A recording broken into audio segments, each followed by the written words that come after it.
Okay, I hope you can see my screen. Yes. Very good. Okay. Yes. So first of all, thanks everyone for joining today's pitch day and event where we will see 4 very interesting startups. They will have the chance to introduce themselves again, so I won't steal anyone's time. So essentially, let me briefly walk you through the agenda. So we will see the startups, of course. We will also introduce briefly the jury of today joining our event, judging the startups about their pitch quality and also about the idea. And then we will end the each pitch with a short Q&A and also announce based on today's jury decisions which startup teams performed the best. Before we kick it off, just a brief information about me. So I am Max. I am responsible for the corporate development side of Blockchain Founders Group. Also very briefly on Blockchain Founders Group, we are a venture capital firm investing and also building our own crypto ventures. We have a very strong Web3 focus. Anything that is Web3 is interesting to us. And the main purpose of these events is to really help startups gain exposure of interesting ideas and also to connect startups with potential investors. And of course, for anyone who's interested in the Web3 space to gain insights on the market and what's happening here. If you're interested in any startups today, then feel free to reach out to me or to the startup, of course, directly. I can always connect you to the startups or startups with potential investors, with people who are interested. So do not hesitate to reach out to me. Also very briefly on the team, the BFG team. So we are 5 executives with vast experience in the regulatory frameworks of the Europeans in the European space. We are also coming from entrepreneurship, from the legal side, and also, of course, from the business side. The BFG core team consists of myself and the team that's behind the corporate development side, Zhongchan, Melissa, Albert, and Elias, probably also watching here today. We execute anything related to our incubation program and also other things related to corporate development. Finally, today joining us is Jonas from, I hope I'm pronouncing it correctly, BTOF Partners. If you want to briefly introduce yourself. Yeah, sure. So BTOF or B2V, the name actually stands for Brains to Ventures. And it's kind of historic because our founding partners started out 20 years ago building syndicate deals in the Swiss university ecosystem. So there were students at ETH and University of St. Gallen, and they were pooling angel investors and then investing like this in startups. And then over time, we actually have become a quite classic VC fund. So I'm part of the digital tech team. So we have like a 130 million fund and invest in pre-seed and seed rounds from that. But we also have different teams, and we also still have like this angel network. So when we invest in you as a founder, then we always offer you to take in some additional angels. And for you, you have the advantages of angels, like they can make introductions, but we pool everything from a legal side. So you don't need to worry about getting signature or something. And yeah, maybe a bit about me. So I studied physics before I became a VC, and before that I worked 2 years at Palantir Technologies as a data scientist. So also in the Web3 space, I'm really excited about everything which connects to infrastructure and data. So I think these are like my main interests there. And our last investment in the Web3 space is called Otter Space, and they're building onboarding tools for DAOs, and they're building it based with soul-bound tokens. So NFTs you can't transfer, but which are fixed to your Ethereum wallet address. Thanks. Very good. Thanks, Jonas, for the brief introduction. Now, Philip, also very experienced venture builder, if you want to introduce yourself. Hi, thank you very much for this very kind introduction, and thank you very much also for inviting me, being a judge at this very panel. Hi, my name is Philip. I'm 36 years old, and I am co-founder and CEO of a new venture called Chapter. Chapter is a venture builder, for the lack of a better term, that is focusing on two core hypotheses. Number one, that Web3, and number two, synthetic media is changing the way how great ideas come to life. So if you are thinking about the sweet spot where we operate, it's pretty much exactly in between synthetic media, so AI generated content, and Web3, so the human to human or community interaction. We just went public last week with that, so we are very excited to actually be here and to also discuss all these exciting startups that are here today with you together. We are personally invested into the Web3 space for a longer period than that actually. We are very well funded, and we are looking for collaboration partners, potentially also investment partners. But in the end, it's all about changing the way how great ideas come to life through the power of Web3 and AI. So that's me. Thank you very much. Thank you, Philip, and congrats to the launch. Very successful launch. Thank you very much. Excellent. Now, Melissa, back to you to explain how we will proceed. Sure. Thanks, Max. So for today, we have 4 startups lined up. So we have Bank of Memories. Firstly, a Dapp for family assets and data storage, such as photos, family memorabilia, and also even staking in a family fund.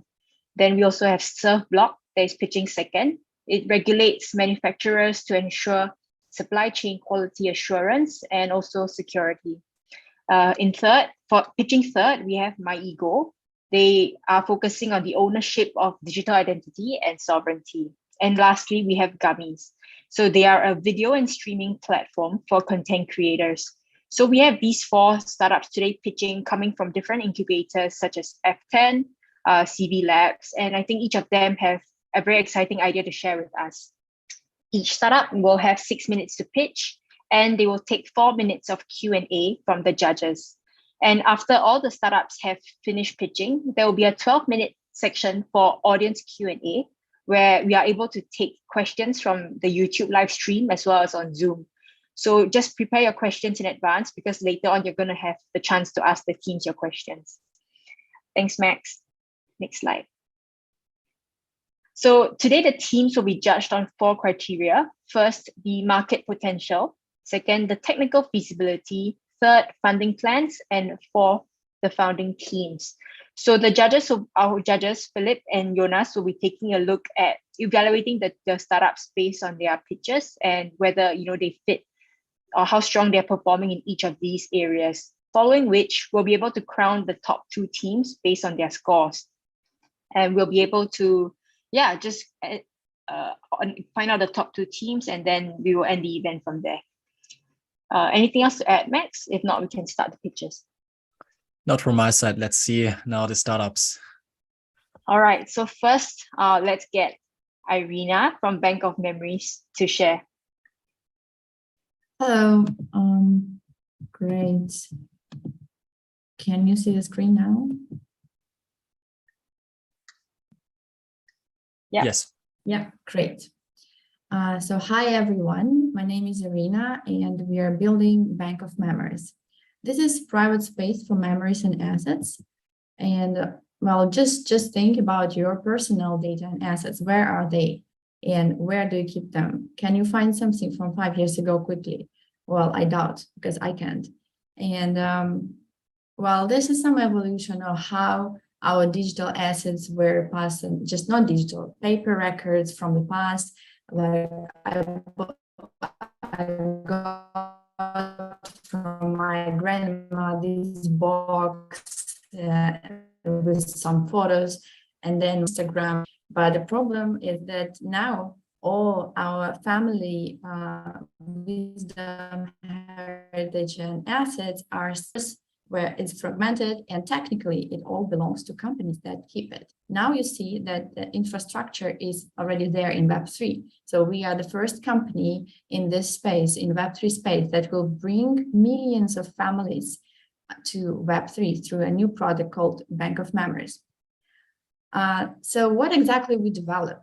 We know that if we target older audience, this market is a little bit, well, it's not fancy anymore. There are already many $1 million companies that are earning well, but still their growth is slowing down about heritage and all assets is like slowing down because they target an audience that is older. What will we do with younger audience that is also having a lot of memories? We need to make it attractive, right? So that's exactly what we do. We do a family tree so that it's interesting for even 20 or 25-year-old. We offer NFT with memories so that you can mint it and keep it in your private collection, or you can sell it if you want to sell it, if there's something exclusive there. You can send time capsule as a gift to all your family members or close friends with crypto inside. And let's see what will happen in like 5 to 10 years with that time capsule. And the last one, which is fascinating from my point of view, is a family fund staking. That means we teach people to stake as a family and to get yield on their family tree. Half of that they can use for their own usage and half of that can be used for the whole family. Market is big because of the target audience. This is an untapped opportunity. $104 billion total market. Our business model is very simple: grow your family tree to earn. This is how we call it. So yes, you'll have to pay for storage of data. Like if you compare to Google Drive, we are not selling your data. Yes, you pay a little bit more for that data that you store inside the system. But at the same time, once you do something in the system, like invite someone or stake, you get a lot of rewards. That makes it cheaper. This is a new business model that no one else created before.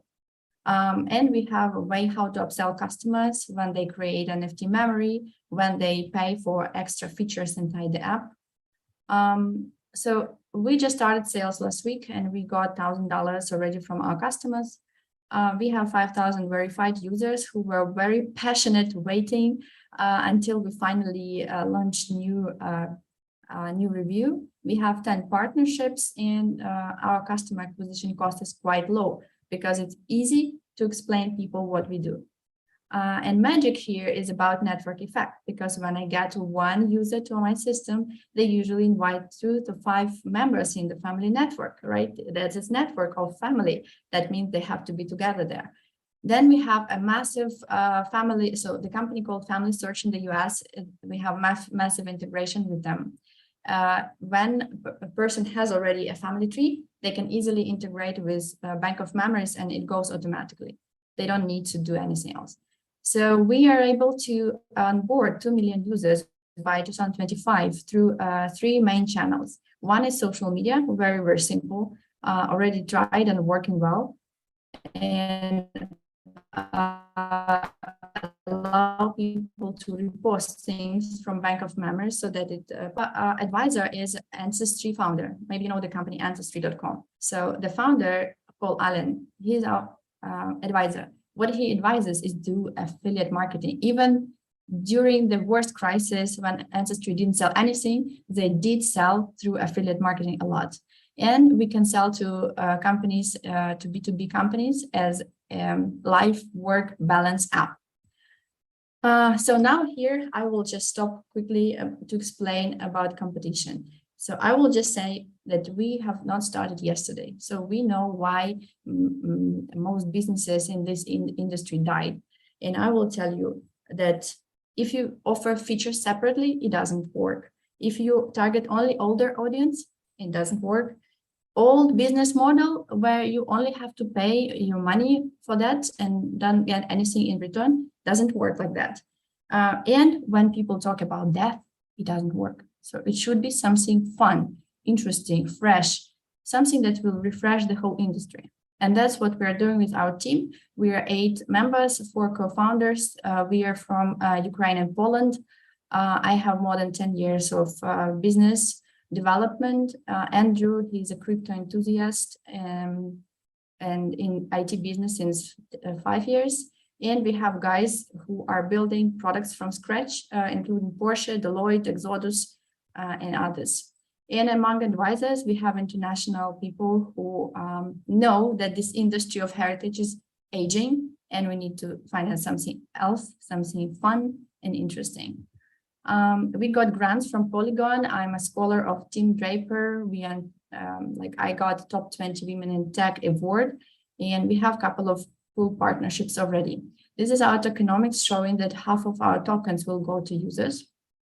I will explain later about that. And we are raising $1 million, 8 million valuation, and we expect to grow to 2 million users in 2025. Hi, Irina. Just to let you know, we've got to wrap up your pitch. Thank you. Sure. Well, that's the last slide, how we are going to move. And that we believe that NFT memories and family fund staking is our core features that will help people to earn, at the same time have fun. Thank you. And yeah, if you have more questions, let's connect. I'm open to talk. All right, thanks for that, Irina. So now we'll be moving into the judges Q&A session. So would any of the judges, either of the judges like to start first? That depends. Jonas, should I take it first? You can go first, yeah. Cool. First of all, thank you very much, Irina. That was very, very insightful. Great pitch. Thank you for being here. I love the idea. I love like how you are basically coming up with the product idea and market assessment, business model, and the likes. And particularly, I like the fact that you have acknowledged that you are probably targeting a younger target group than, for example, Ancestry and the likes. So, what is the actual problem that you are solving for this particular younger target? In the past, I had to go to archives, find connections to my family, find some interesting things about my family because I was curious. But why should they actually do it if we, at the same time, we can have fun at the system, but keep the most important things, treat our data sustainably. We don't need like thousands of pictures there, just one picture, one NFT that you believe something super unique on how you made a proposal or something like that has to be there. And then our kids will see it. I believe this is just amazing. Okay. So that basically answers my next question. So the data is centrally stored somewhere in the clouds, basically on your servers, or is it stored on the blockchain? We store hash on the blockchain, okay. And data is stored decentralized. So we have 3 copies. Right now, it's centralized because of MVP. But that's why we are raising money. We are going to do it decentralized. It will be 1 copy with Filecoin. 1 can be at Airy, which is cold storages, and 1 more can be somewhere else, which is a hot storage, so that we can get access, quick access to that. Okay, understood. And what is then basically restored for the future are the pictures, like let's focus on pictures, right? The pictures that you use as an NFT. So you then, basically codify that as an NFT on the blockchain so that my grandkids can view these pictures, correct? Yeah. Okay, understood. Yeah, you can keep it, or something that, well, you have an expertise in the industry, you can sell your NFT memory and people will buy it. That's also the way. But I mean, the biggest idea is to keep just a core, just something that you really don't want to lose. Okay, fine. Cool. Yeah, thanks also from my side. I find the idea really interesting. What I was wondering a bit is about kind of the competition, not necessarily from Web3 companies, but also like from Web2 companies. I mean, like Ancestry and similar companies on the one hand side, of course, but maybe for people who are less specialized, maybe it could be also Facebook or Instagram. So yeah, when I go to a holiday and then show my family pictures afterwards, and maybe I will just pull out Instagram and show them. So I was wondering how exactly you think that using NFTs can be like the edge. So first of all, in Instagram and Facebook, we show our public profile, and there is a lot of things that should not be public at all. So because our data is stored decentralized, only you have a key to that. And me as a company, I don't have access to your data. So the reason why you cannot put it on, well, you can put it on Instagram, but what if the profile is blocked or after 10 years, I don't know what will happen. So at least with us, you have a hash and you have a place where your data is stored. You insert the key to your family tree and you get access back.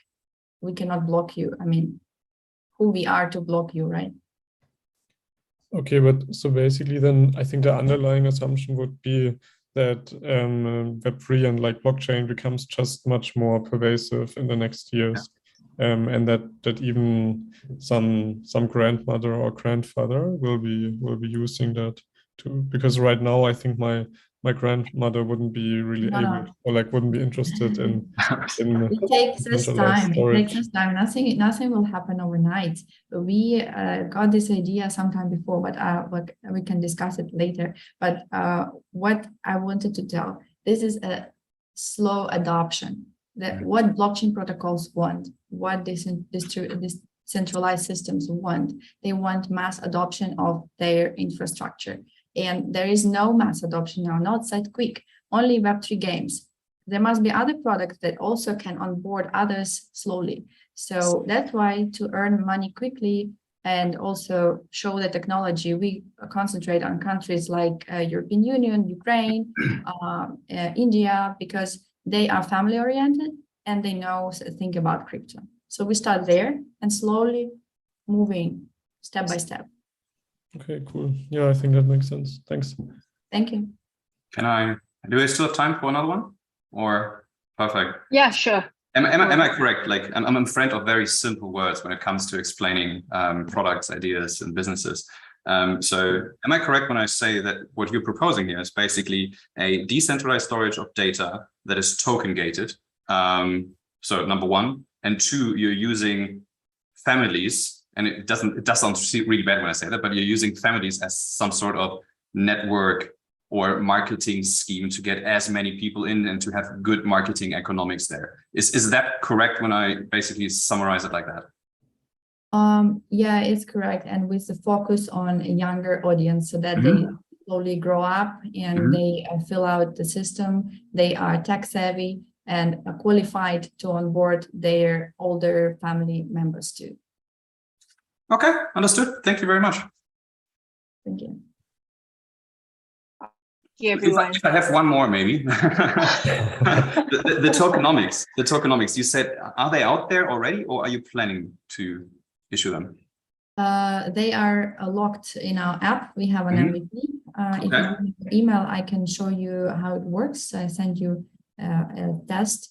You will see. So we already have people, 5,000 of them. Some of them have some tokens. We give out 5 tokens for free, and for referral, they get 1 token more. And for that, they can store data, send time capsules right now. So that's what. Understood. Cool. Thank you very much. Maybe one last question from my side. And the funding round, will it be like as a SAFT, or would it be like also partially equity or equity token warrant? So what we're planning to do in the beginning, we planned equity. Because of the bear market and things, people thought, oh, there are so many tokens, but real native Web3 investors believe in token, right? So that's why what we want to do, we offer equity or token. So if, for example, in 3 years, you won't be able to somehow return your investment, it will be converted to token with an opportunity to go to the market in 6 months to 1 year and sell it on the market if you want, or keep it. We prefer if you keep it. Cool. Thanks. That's very interesting. All right, thank you, everybody. So now we'll move on to the second startup, ServBlock. We'll have John sharing his screen. Hi, guys. Thank you for having me here today.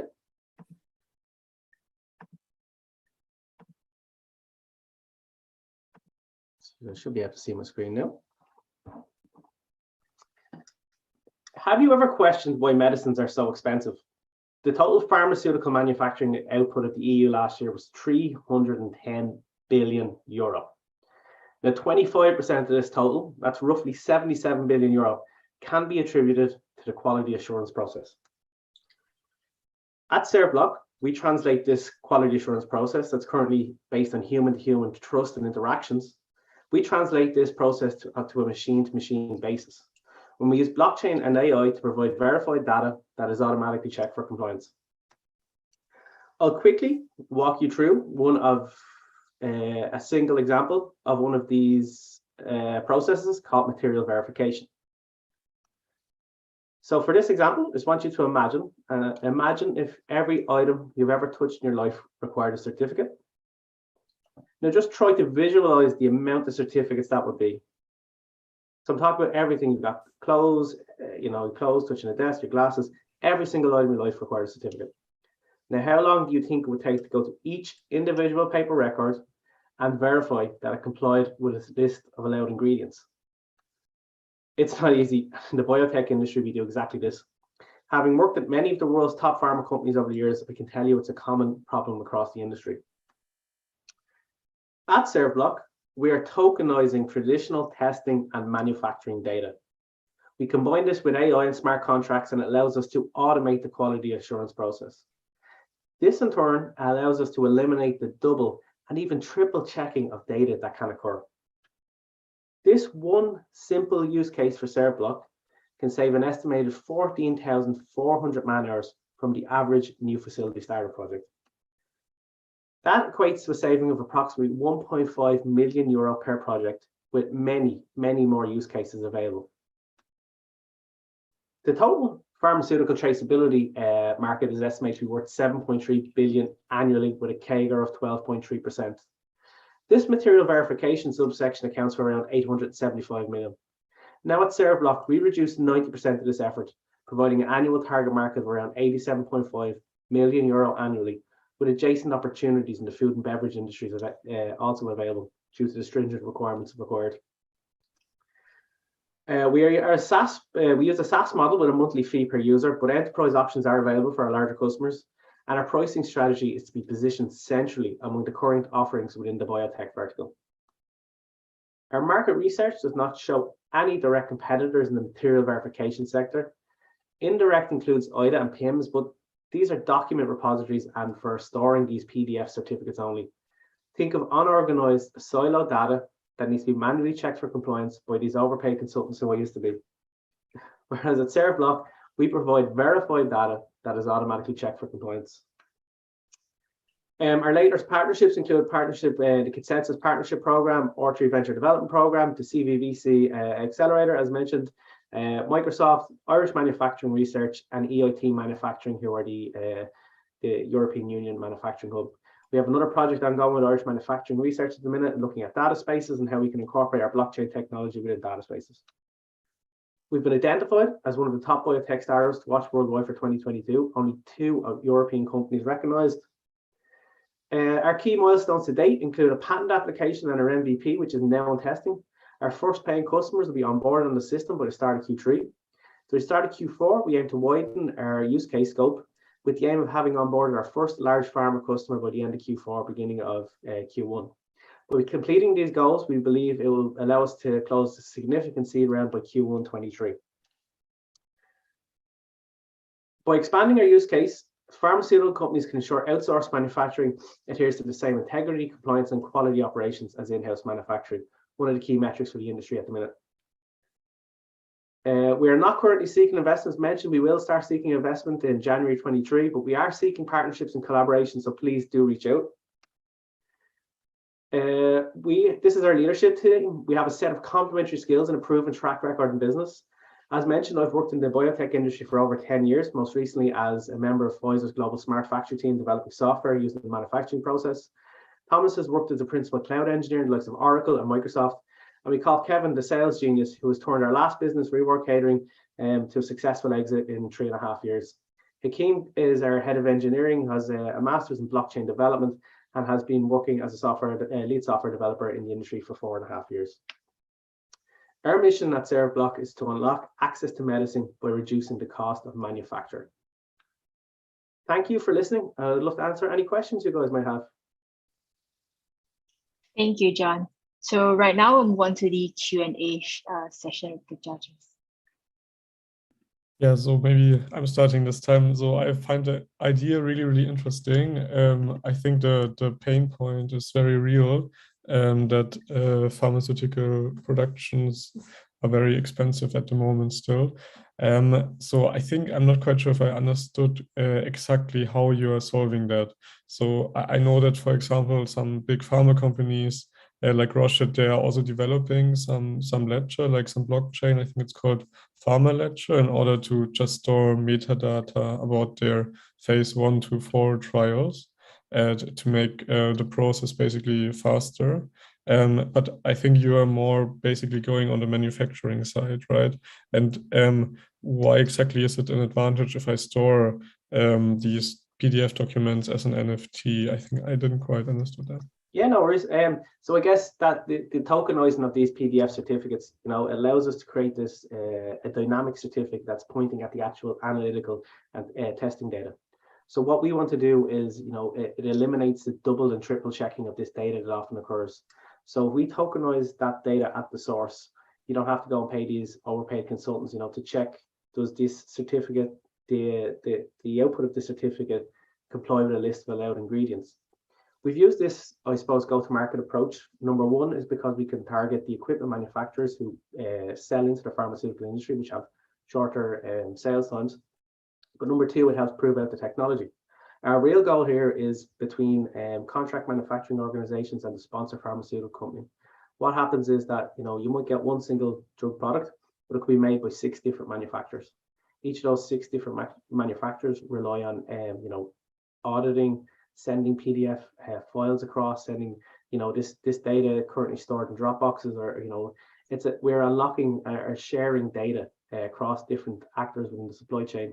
But more importantly, that data is verified as being as the integrity of that data is intact by recording certain elements within the blockchain, but also using blockchain credentialing to allow only specific sharing of data that is required to that specific blockchain credential. That makes sense. Oh, okay, cool. Yeah, thanks. That makes sense. Indeed, very interesting, I have to say. I mean, particularly when it comes to using blockchain technology across the supply chain. I mean, there are like hundreds and hundreds of different applications. I haven't thought about yours before, I have to admit. So I'm fairly new to the idea and fairly new to the market, but I think I get it. Quick question: you're focusing on the pharmaceutical industry, so biotech and producing medicine and the likes. Is like why are you choosing that sweet spot? Because I mean there are like many other applications, starting from the R&D part, like the research at universities, and even later when it comes to the actual production of whatever, basically. Why are you focusing on that industry? Well, I suppose what we're focused on is regulated manufacturing industries. So my own background is in pharmaceutical manufacturing for 10 years. And if you look at, we spent 45 years in the industry. So in 1978, the FDA came out with its first computerized systems validation approach, which is these Alcoa principles. And these Alcoa principles relate to data integrity and data traceability. And if you look at the inherent properties of blockchain, they solve this Alcoa principles just as as one of their founding principles. We can layer on the additional technology and technical capabilities of different blockchain applications, like zero knowledge rollups, etc. And it just the technology is a fit for the industry, and we just really strongly believe in that it's going to help transform the industry on many levels. But I'll go back to the reason we chose the regulated manufacturers is because of the data integrity principles and regulations that are required. Blockchain lends itself really well to regulated industries, whether it's financial or manufacturing. Understood. Okay. And do you already have some pilot customers, or? We do indeed. So we have 3 pilots kicking off within the next 2 to 3 months, and they are with 3 large multinational engineering firms. And what they do is they provide services into the pharmaceutical industry, and they're usually the consultants that check or triple check this data before they hand it over. And that's where we're trying to prove out our technology, and it allows us to, because we're further away from the actual drug manufacturing process now, it allows us to build out without hitting a lot of those regulations. And as we get closer and closer to the drug itself, we can then look at things like computerized system validation and the actual, the regulatory side of things. Nice. Very, very nice. All right. Thank you. Thank you, Jonas and Philip. Thanks, guys. Do either of you have any more questions? Not from my side. Not for now. I think I will reach out after this because I do have some questions potentially, but let's do this bilaterally. Thank you. Sounds good. Thanks, guys. Wonderful. Thank you, everyone. So we will now move on to the next startup, myEGO. Can I get Marius to share his screen, please? Yes, of course. So here we go with screen sharing. I hope everybody can see it.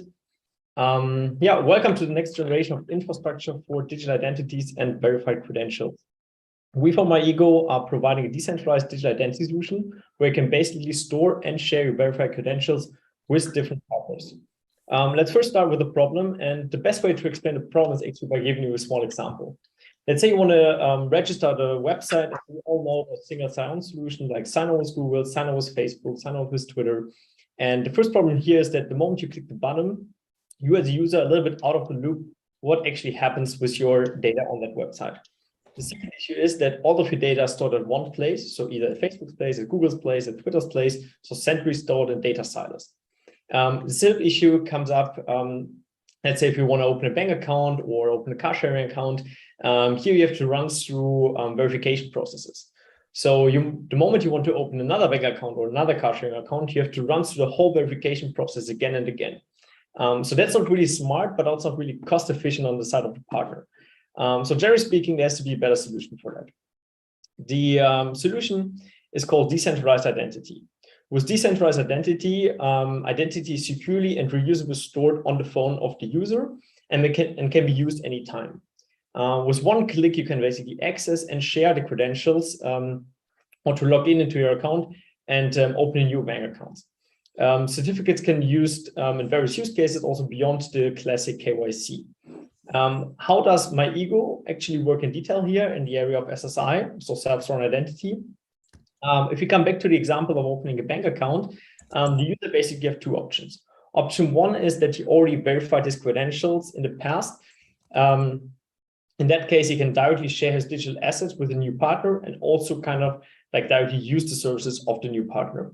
The advantage here is that the user completely stays inside the app of the partner, doesn't have to switch to a myEGO app or to a different third-party app, so completely stays in the same environment.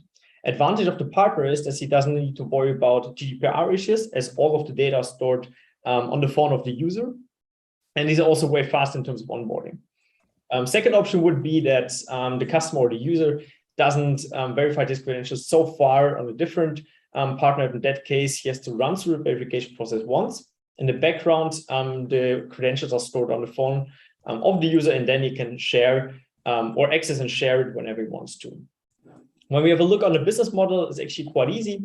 We have on the one hand a transaction-based model, so basically per credential, and then on the other hand a so-called SSI as a service, so a SaaS model to charge the customers. What's the market potential? The market potential for SSI is immense. So alone for the decentralized digital identity market is projected to grow over 1,000% in the next 4 years. And we, as well as research, see that decentralized identity is also growing in the digital identity market. And the digital identity market is doubling till 2026 from 26 billion to 56 billion. If we have a look on the current traction, we basically see self-sovereign identity as a global solution. Here we have on the one hand the political side, as well as on the other hand the tech side. So once the governments around the world are considering a form of decentralized identity or shifting a little bit into that direction, the economy is following really fast with challenges, with POCs. So globally, we see here already like a lot of governments shifting into that direction. And on the other hand, we also see an underlying support of the general development of the web. So going from Web 1 over to Web 3, where everything becomes more decentralized, and also the ownership of the data goes back to the user.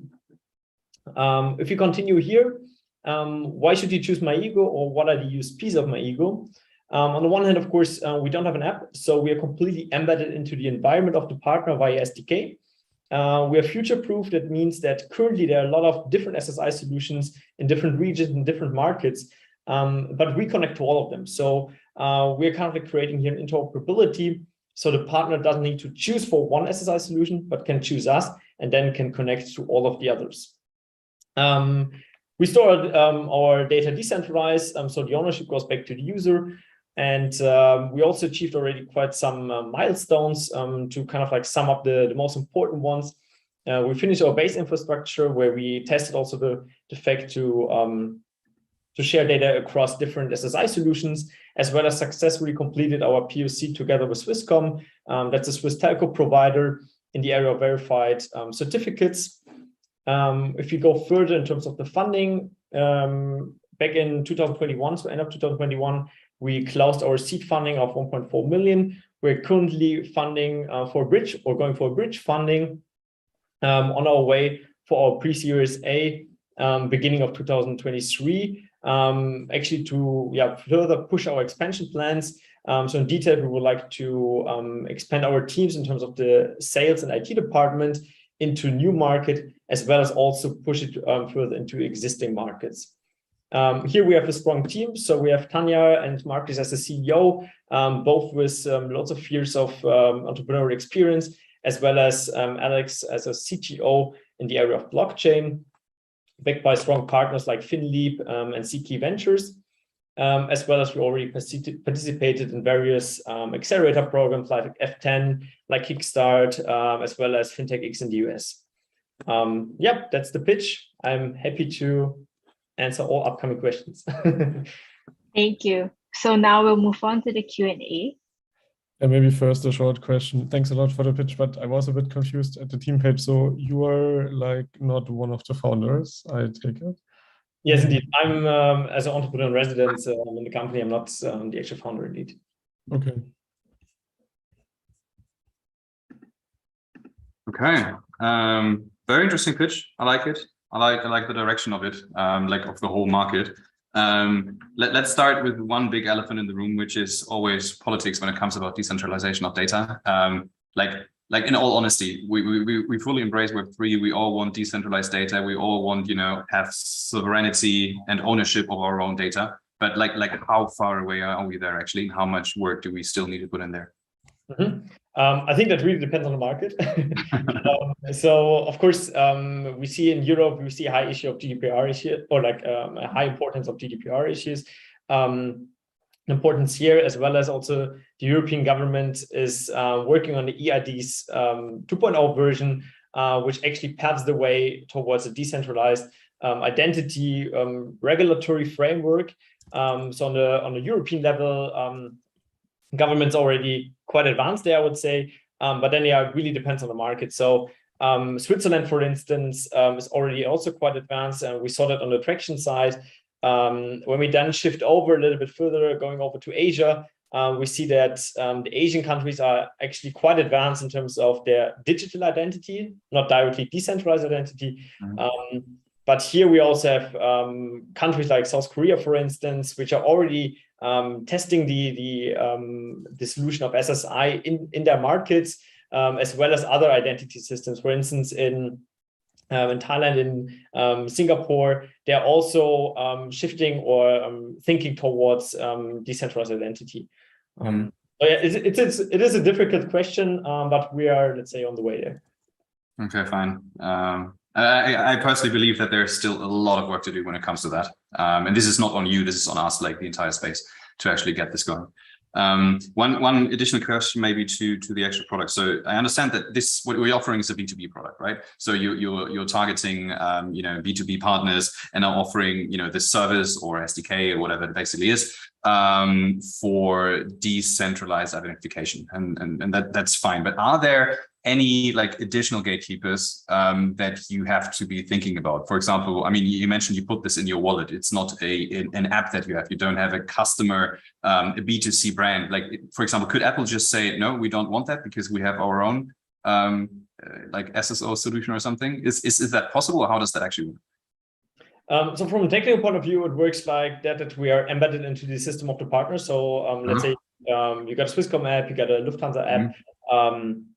We're embedded into that, and in the background we store the data there. So it's stored on the phone of the user. I'm not the CTO, so I'm not 100% sure. Of course, if Apple can block that from technical side, they don't want to do it.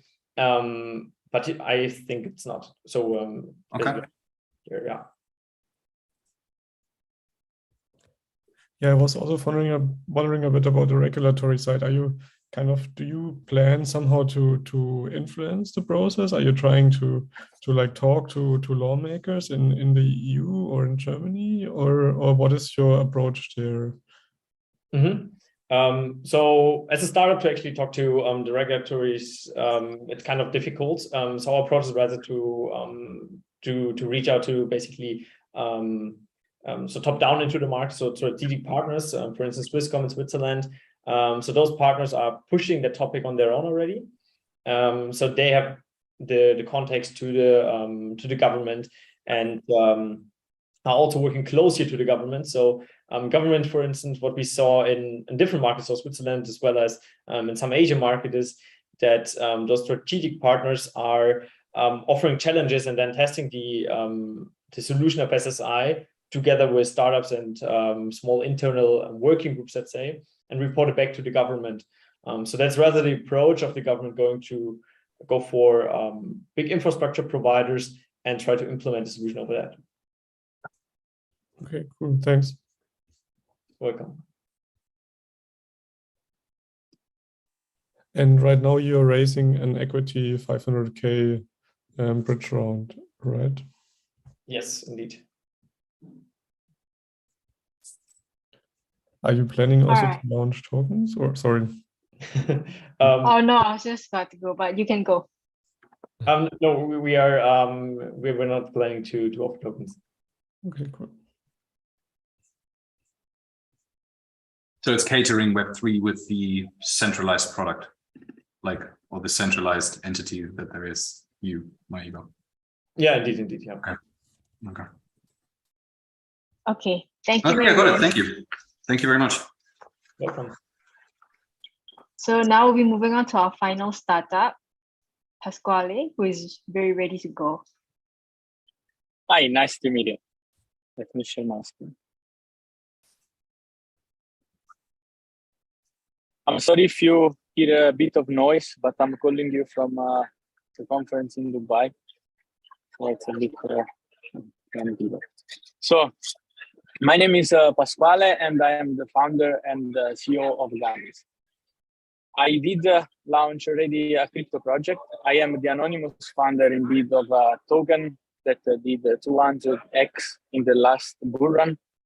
And I think that experience was the event that got me to the idea to build this platform, because the episode was that, of course, we did a lot of marketing, video with influencers, content creators.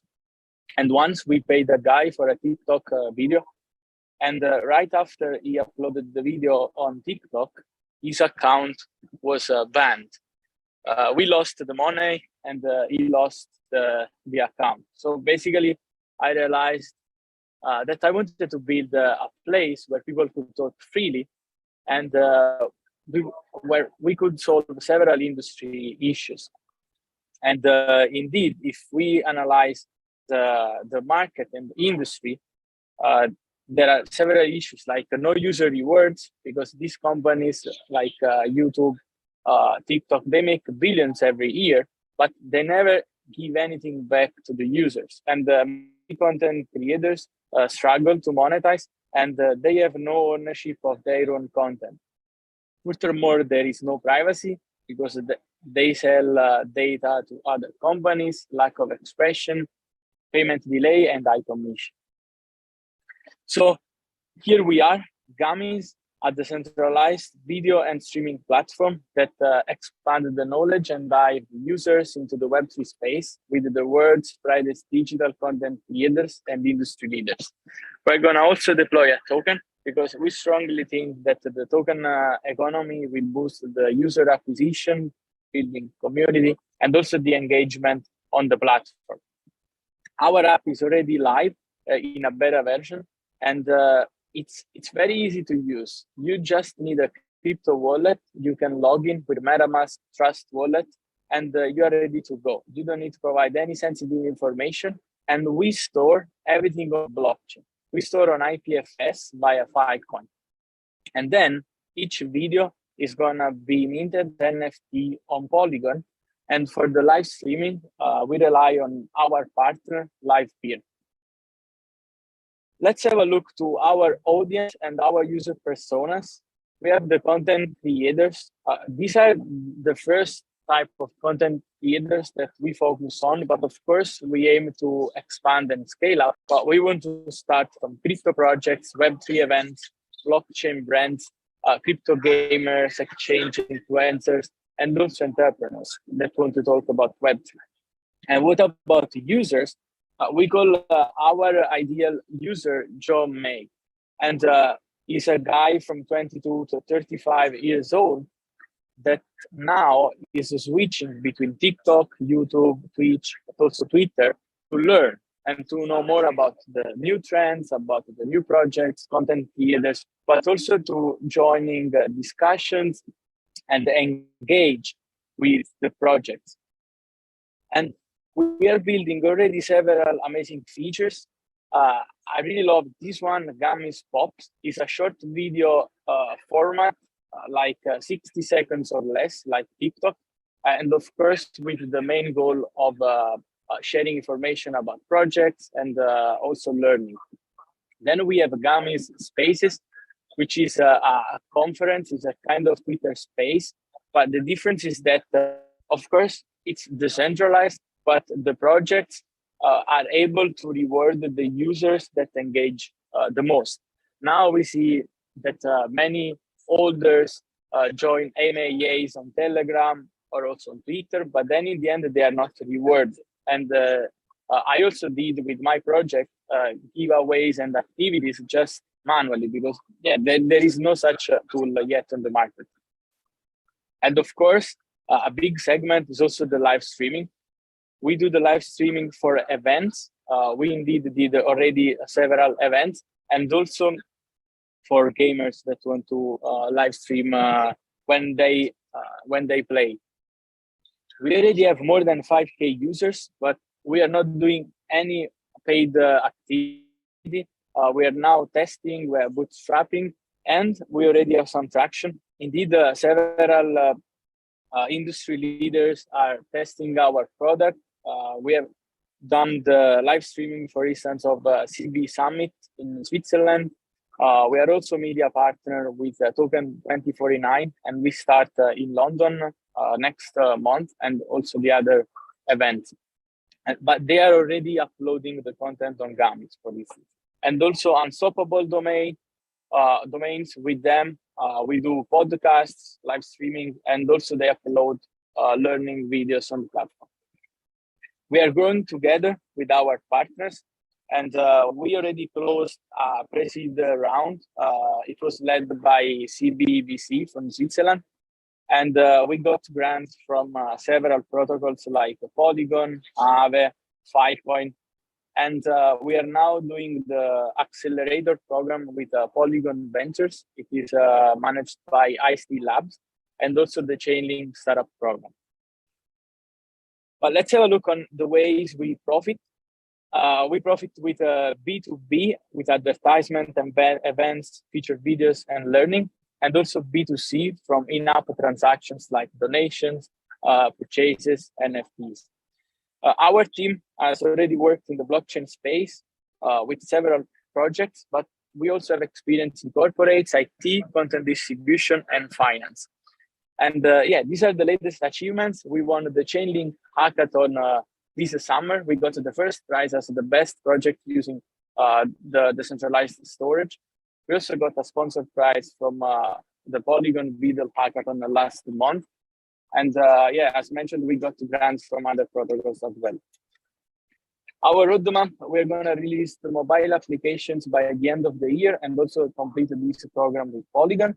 And then in Q1 2023, we're going to do a fundraising and talking to launchpads in order to also launch our token. Thank you. You can scan the code if you want to see our beta or our website. Thank you, Pasquale. Thanks a lot already. Maybe I'm directly jumping in, Pascal. So maybe the first question, why did you, or like, how are you exactly working with Chainlink? Because why do you need an Oracle, or like how do you integrate that basically into Gummies? They are mainly helping us promoting our product and connecting us to their network. It's mainly a startup program. It's not using their technology.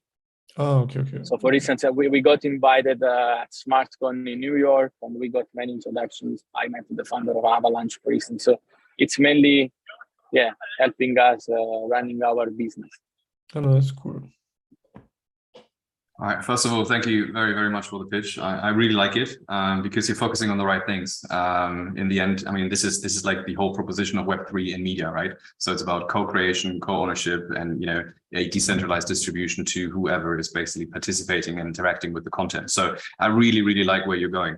However, if it was that simple, obviously many others would have done the same thing before. So my key question goes into two directions. Number one is like the market out there, right? It's like the TikToks, the Metas, and so on and so on. They have the audience, they have the money, they have the marketing spend. People are very sticky. Like, how are you actually planning on competing with them, and particularly focusing on the marketing funnel, customer acquisition costs, retention, and the likes? I get the product, I get the vision, I get everything, but how are you solving this? Yes, that's a great question. So first of all, I use TikTok a lot, like an hour a day, probably when I go to sleep. But I also use Twitter. I also go to Cointelegraph or Coindesk to know what's going on today about the space, because sometimes on TikTok, I don't know enough, because the main purpose of TikTok is having fun. And even if our technology can be, at least the front end, because we are decentralized, can be similar to those kind of platforms, I think what makes us different is that we want to build an aggregator of content about crypto. This is not on the market yet. So for instance, today I'm at this event in Dubai, but you cannot watch it on internet. And if we bring them on board, because now they just upload videos on our platform, we bring on board, then you open the Gummies, it's a completely different kind of content if you compare it to TikTok. And using the tokens as a reward, people can be motivated in a different way, because of course they can learn, and they can also earn. And another way that they are not doing yet is the education.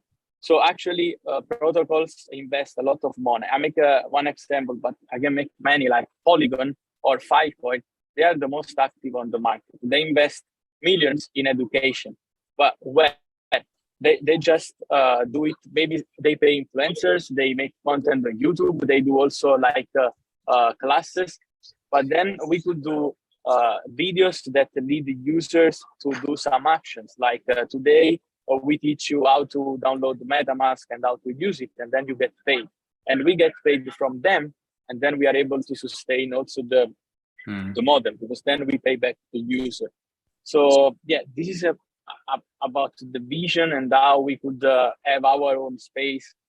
Because as I use TikTok, then I switch to Coindesk. I can also switch to Gummies and see what's going on today. If there is any event, any new project.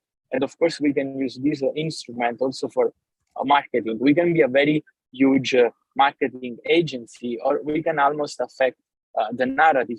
Because if we have like 500 content creators on the platform, we could let them talk about whatever we please, basically. And we can launch also projects on our platform. But yeah, maybe I'm going too far, but just want to tell you that the way we are gonna start can be very massive, because now we have 65 verified content creators. When I say verified, it means that they did the diligence process with us, because we only want high quality projects, not just shillers and people that talk about meme coins, but people that can live and can give learnings. So if they all start talking about Gummies on their platforms, on Twitter, on TikTok, anywhere, when we launch, our launch can be very big.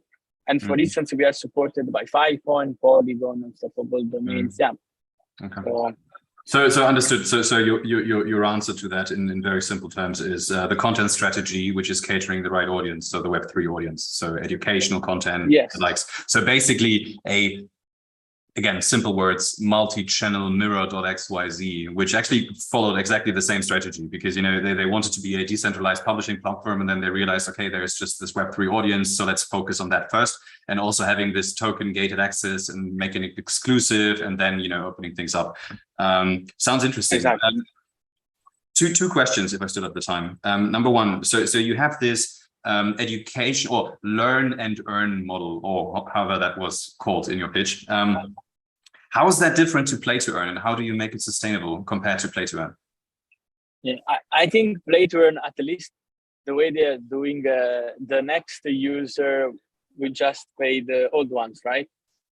But in our case, we get paid from advertisement.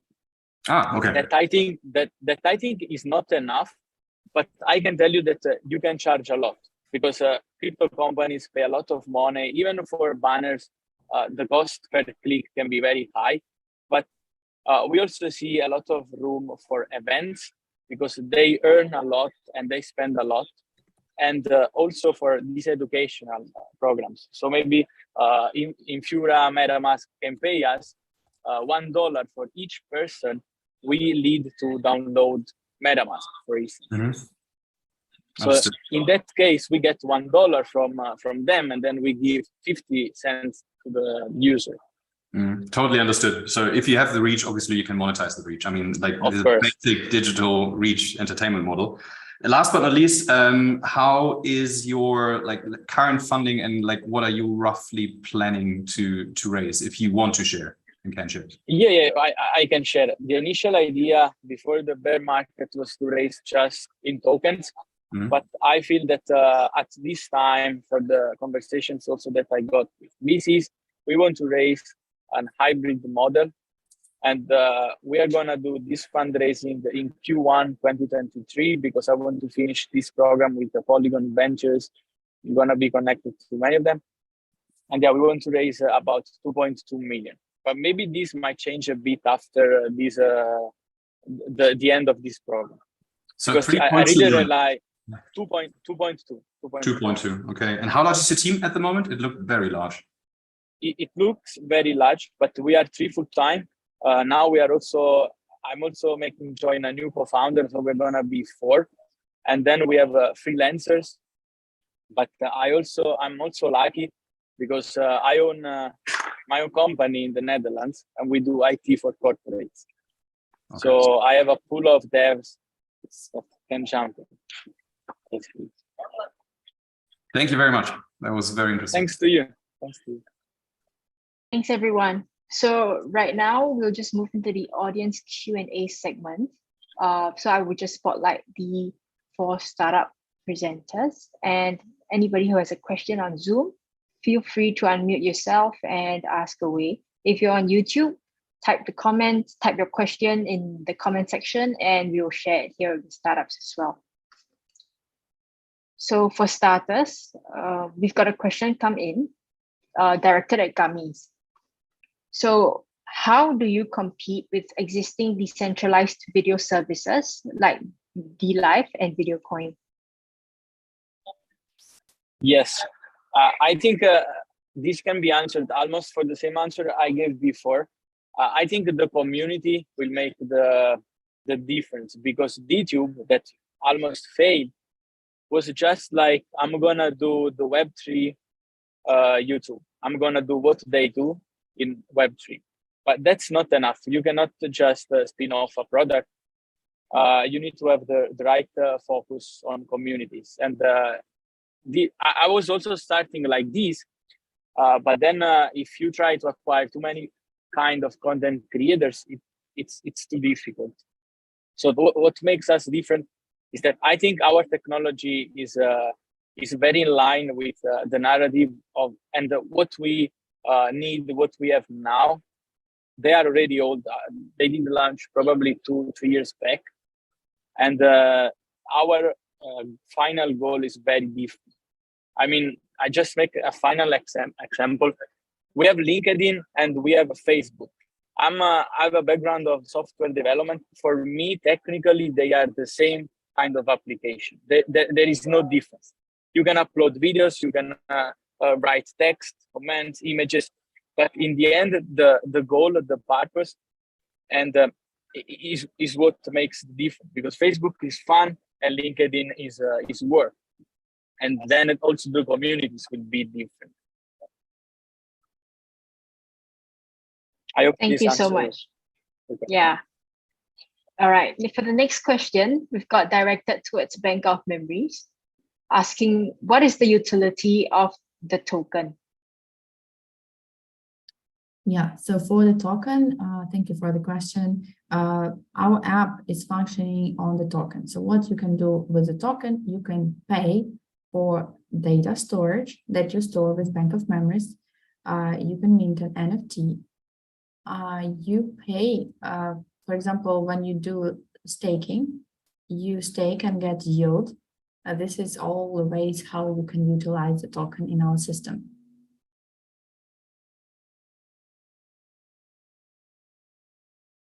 All right, thank you. So one more for Bank of Memories. Given that your app was available on the Play Store and on the Apple App Store, how will you go about mitigating the platform risk? Platform risk as in building your startup or your business on a third-party platform. So how will you go about mitigating that risk?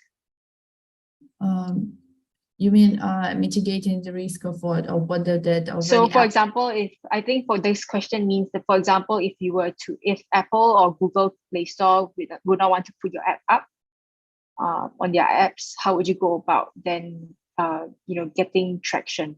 I believe. First of all, so two things. As you may know, that already there are service for Dapps. Our app is a decentralized app, so that already there is a market and there are many apps listed there in Web3. So this is the way how we will want to do it at the first. Second, we are not breaking any kind of rules and we are totally aligned with all kind of law. And there is just no chance that Google and Apple will exclude our app from there. Like MetaMask and like all Web3 apps are there. So there is no problem with that. But I mean, the next step is already made from other people who created the database of dApps that you can download and use.